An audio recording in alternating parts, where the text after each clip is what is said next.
रुकेगा भगवा, अब ना झुकेगा भगवा, अब ना रुकेगा भगवा, अब ना झुकेगा भगवा।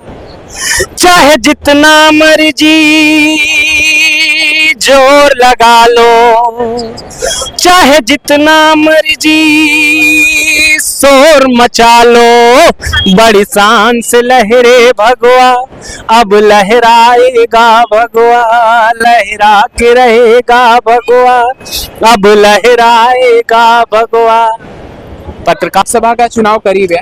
हाँ, सरकार किसकी आएगी इस बार? सरकार किसको वोट देंगे उसकी आएगी। किसको दीजिए? साइकिल को देंगे। साइकिल को दीजिए। तो अखिलेश यादव का वर्चस्व अपने आप में उत्तर प्रदेश में पहले जैसा ही है। और क्या। अच्छा, तो मोदी सरकार से खुश हैं आप पिछले तकरीबन 10 साल से? नहीं। आप भैया? आप भी नाराज हैं? अब की बार अखिलेश यादव की जो साइकिल है वो स्पीड पकड़ ली। बिल्कुल जोरदार पकड़ी। हाँ, उड़ जाएगी फ्लाइट जेट की तरह ना। चलिए, और आप कहाँ से हैं सर? उनके साथ में है। ये भी साथ में है। हमें दूसरे जगह वाले और भी चाहिए, क्योंकि अखिलेश यादव की सरकार बनती हुई हमें भी दिखाई दे रही है कहीं ना कहीं। तो कहाँ से हैं आप? मैं प्रयागराज से। प्रयागराज का नाम बदल दिया गया था, इलाहाबाद से प्रयागराज किया गया जी। तो क्या इलाहाबाद पहले था, प्रयागराज कर दिया, कुछ डेवलपमेंट हुआ? डेवलपमेंट, विकास। आज विकास, आज देश और उत्तर प्रदेश, मैं तो उत्तर प्रदेश का निवासी हूँ, आज उत्तर प्रदेश उत्तम प्रदेश की ओर अग्रसर है। आदरणीय योगी आदित्यनाथ जी के नेतृत्व में वहां से गुंडा राज का सफाया हुआ, आज वहां सुशासन के राज्य पे उत्तर प्रदेश निरंतर प्रगति की ओर बढ़ रहा है। और आदरणीय नरेंद्र मोदी जी के नेतृत्व में देश आज विश्व में भारत का डंका बज रहा है।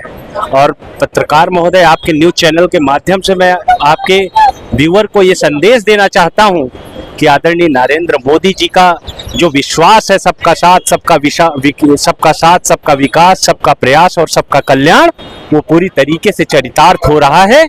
और इसीलिए इस बात देखिएगा 4 जून 400 पार का एजेंडा लेकर पुनः केंद्र में आदरणीय नरेंद्र मोदी जी के नेतृत्व में भारत इस बार 2047 के विजन को लेकर आगे बढ़ेगा।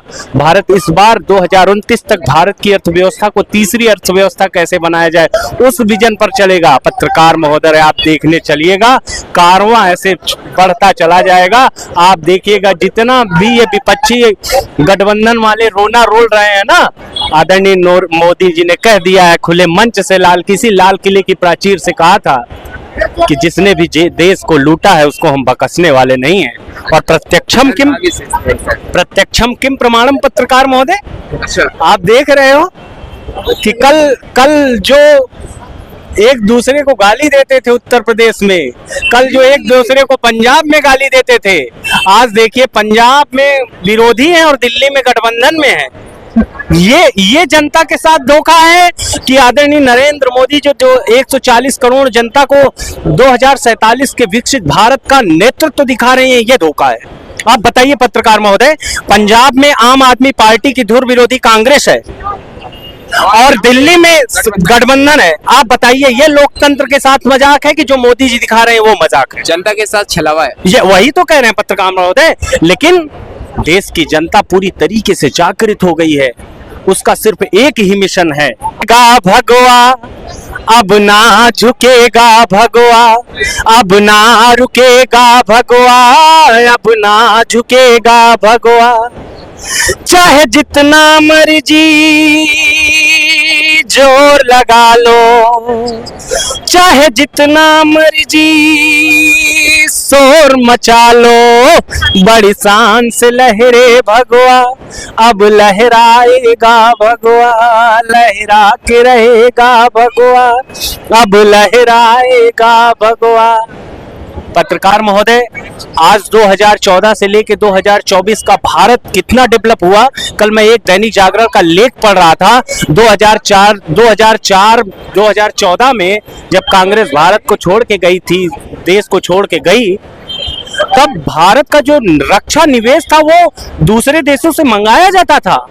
और कल के दैनिक जागरण की लेख मैं बता रहा हूं, 20,000 करोड़ रुपए का भारत यहां से दूसरे देशों को रक्षा सौदे भेज रहा है। जब कांग्रेस सरकार 2014 में देश को छोड़ के गई थी तो 20,000 किलोमीटर मतलब आजादी से 2014 तक पत्रकार महोदय 20,000 किलोमीटर तक विद्युतीकरण हुआ था रेलवे का, और 10 सालों में आदरणीय नरेंद्र मोदी जी के नेतृत्व में 49,000 किलोमीटर, 20,000 पहले 22,000 पहले था, और 10 साल में मतलब कि 1952 से लेके 2014 तक 70 सालों में ये 22,000 लाए। और मोदी जी का विराट नेतृत्व जो 2047 में महिला, गरीब, युवा, किसान की बात कर रहा है, सिर्फ 10 सालों में पत्रकार महोदय 27,000 किलोमीटर रेलवे का इलेक्ट्रिफिकेशन किया। ये रोना बंद कर दें। देश में क्या हो रहा है, देश में क्या हो रहा है वो देश की जनता को आप बहुत ज्यादा दिनों तक बरगला नहीं सकते। देश की जनता आज पूरी तरीके से आदरणीय नरेंद्र मोदी जी को स्वीकार करके उनके नेतृत्व में 2047 का विजन लेकर पूरी तरीके से कदम मिला गया। पहले क्या होता था, जातिवाद की बात होती थी, आज आदरणीय नरेंद्र मोदी जी की तरफ से एक भाषण दिया गया। सर गठबंधन की बात करते हैं, क्या गठबंधन की बात करते हैं? जी हाँ जी, जो पंजाब में जी जो पार्टी बिल्कुल एकदम से क्रॉस मार रही है वो दिल्ली में प्लस के सिचुएशंस में है, जी जी, आपस में गठबंधन में है जी। नीतीश कुमार जी के ऊपर कुछ है ही है ना, क्योंकि वो तो पार्टी बदले पे बदले जाते हैं, और नितिन उनके जो है माननीय गृह मंत्री जी कहते हैं कि इन्हें दोबारा नहीं बुलाएंगे, लेकिन फिर से वो जाते हैं। देखिए, भारतीय जनता पार्टी संगठन की विचारधारा एक पारिवारिक विचारधारा है। नीतीश कुमार जी कुछ भी हैं, लेकिन उनके ऊपर भ्रष्टाचार का दाग नहीं लगा है। नीतीश कुमार जी स्वच्छ छवि के आदमी हैं, और भारतीय जनता पार्टी कोई व्यक्ति विशेष की पार्टी नहीं है, परिवार है।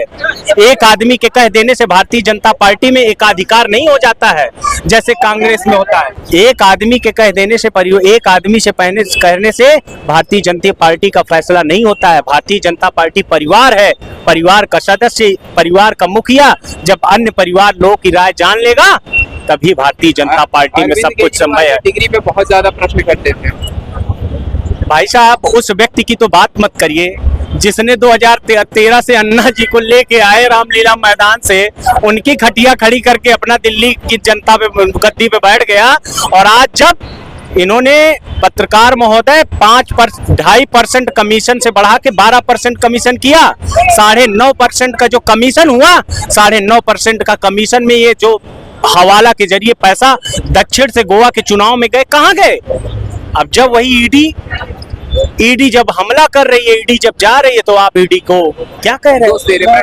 2 वर्ष पहले इल्जाम लगाया गया था एक, जब बिहार के जो मुख्यमंत्री थे वो नीतीश कुमार जी थे, तो इल्जाम लगाया गया था कि ब्रिज गिर रहे हैं, इतने सारा नुकसान हो रहा है, उसके ऊपर जांच होनी चाहिए। आपके माननीय गृह मंत्री अमित शाह जी ने कहा था, और ये भी कहा था कि वो कभी भी एनडीए के दरवाजों में नीतीश कुमार हमेशा के लिए बंद है, वहाँ एनडीए में नीतीश कुमार जी नहीं आ पाएंगे। और उसके बोल दीजिए, हम देंगे। उसके बाद मैं ये पूछना चाहता हूँ कि जो अमित शाह जी हैं, उन्होंने जो जांच के बारे में कहा था कि नीतीश कुमार जी के ऊपर जांच होगी, जो ब्रिज के ऊपर जांच होगी, वो कहाँ है? वो जांच किस प्रोसीड तक है? आप भारतीय जनता पार्टी काफी कट्टर लग रहे हैं। नहीं, कट्टर नहीं, मैं कोई आप पत्रकार हैं, आप पत्रकार हैं, आप नहीं बोलेंगे, आप नहीं बोलेंगे, कट्टर क्या? आप नहीं बोलेंगे, आप नहीं बोलेंगे, आप नहीं बोलेंगे, आप पत्रकार हैं। रुक जाइए, पत्रकार है, आप नहीं बोल सकते। पत्रकार महोदय, अब ये देख लीजिए, इस देश में लोकतंत्र है कि नहीं?